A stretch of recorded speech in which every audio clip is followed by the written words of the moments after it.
don't want a pickle. Just wanna ride on the motorcycle. And I don't want a tickle. I'd rather ride on my motorcycle. And I don't wanna die. Just wanna ride on my motorcycle.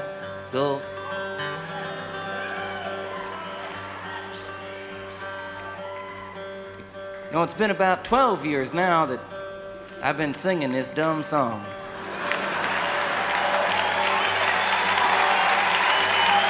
You know, it's amazing.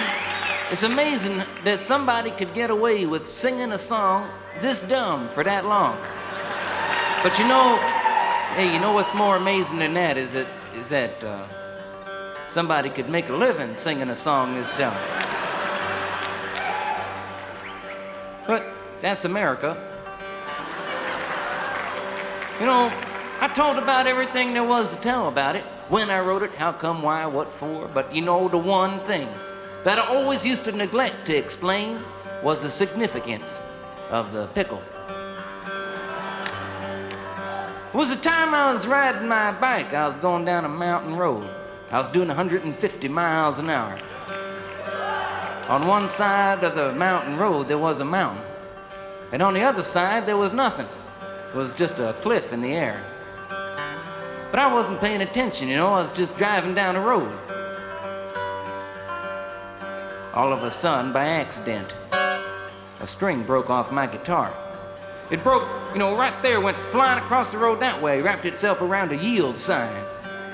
Well, the sign didn't break, it didn't come out the ground, the string stayed wrapped around it. Stayed in the other end of my guitar. I held on to my guitar with one hand.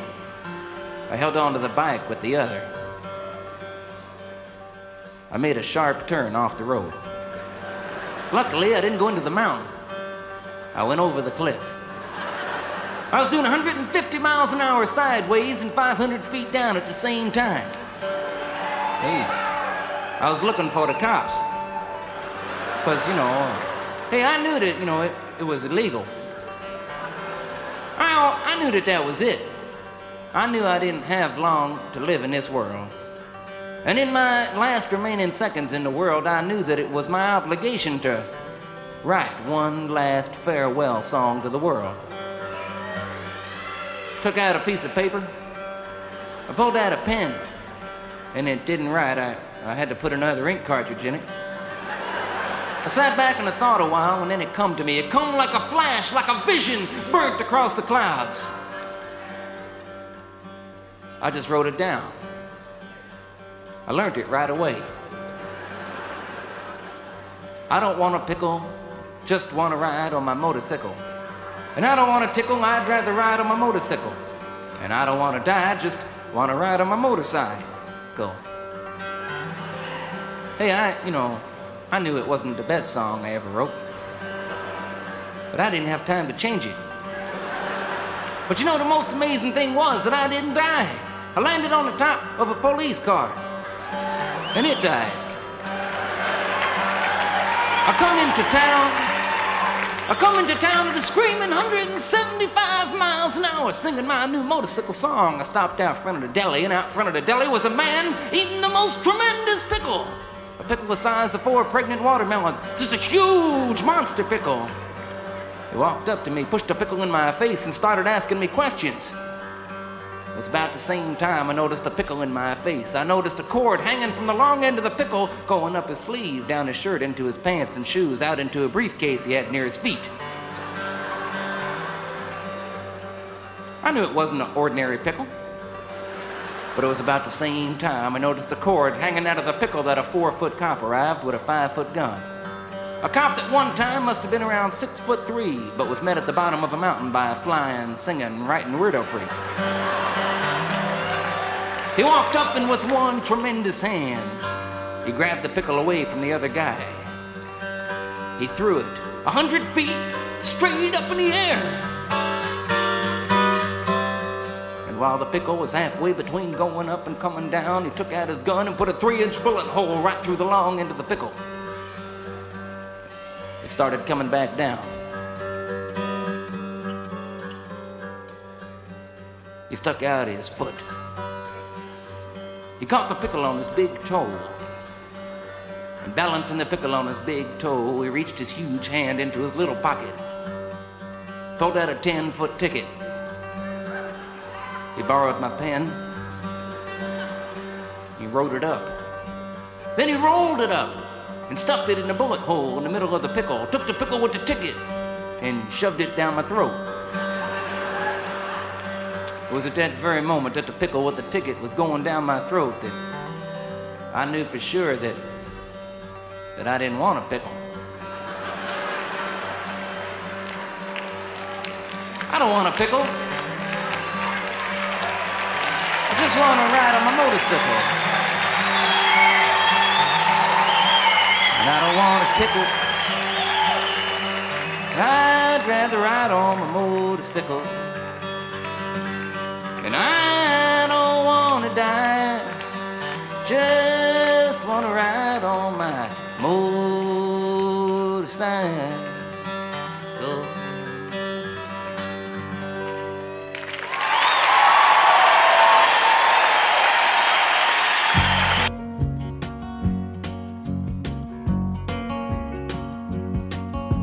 Riding on the city of New Orleans,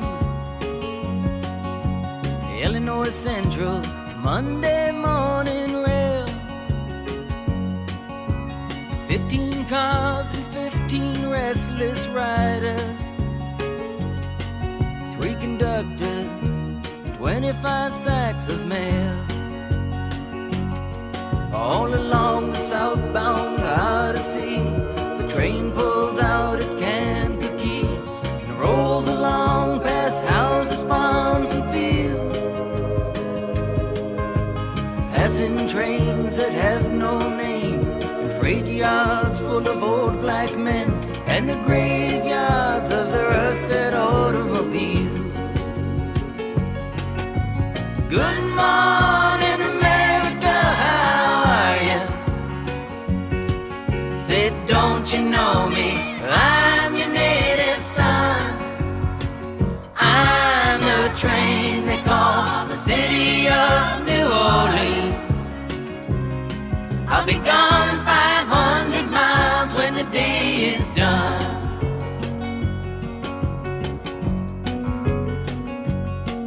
Dealing card games with the old man in a club car. Penny a point, ain't no one keeping score. Pass the paper bag that holds the bottle. You feel the wheels rumbling neath the floor.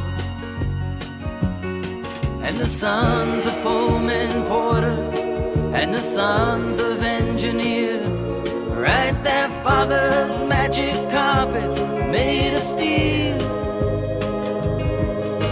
And mothers with their babes asleep are rocking to the gentle beat, and the rhythm of the rails is all they feel. Good morning, America, how are you? Said, don't you know me? I'm your native son. I'm the train they call the city of New Orleans.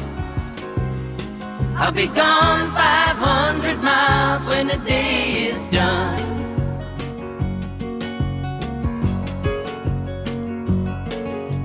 Nighttime on the city of New Orleans,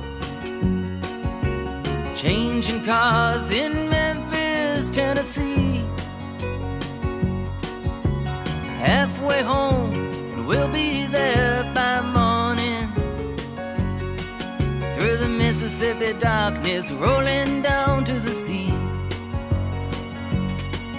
But all the towns and people seem to fade into a bad dream, and the steel rail still ain't heard the news.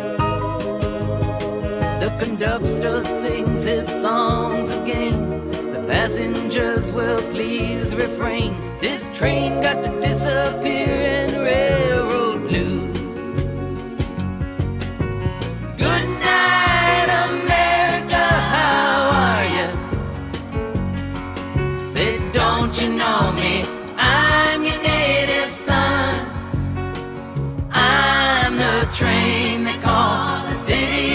of New Orleans. I'll be gone 500 miles when the day is